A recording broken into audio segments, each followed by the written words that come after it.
Hello everybody, welcome back to my YouTube channel. So guys, in this video I'm going to be showing you how to fix CapCut template not showing on TikTok.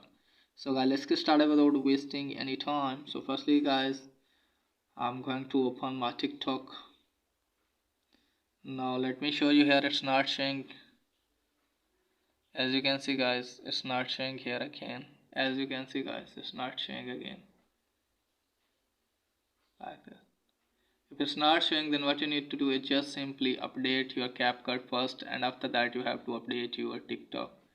Just simply open App Store, Play Store, and try to search CapCut and make sure that you have an updated version. And if you have Android phone, just simply open Play Store, and there you have to search for CapCut or TikTok, and just simply update your CapCut and TikTok.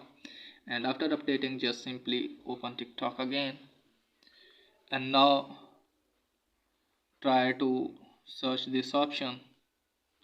If this option is not showing, then it means they are not using CapCut templates. She is not using CapCut template like this. As you can see guys, showing here because they are using CapCut template. Let me show you here.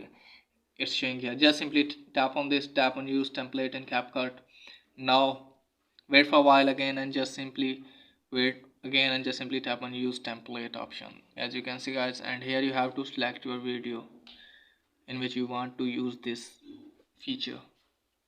Okay guys, just simply tap on preview option. As you can see guys, showing here preview like this. You can see here, as you can see guys, you can use this. Just simply tap on export. As you can see guys, showing here export option. Just simply tap on export, and this video will be exported to your TikTok, and you can easily use this. So this is guys for today video. If the video is helpful, please like and subscribe my channel. Thanks for watching.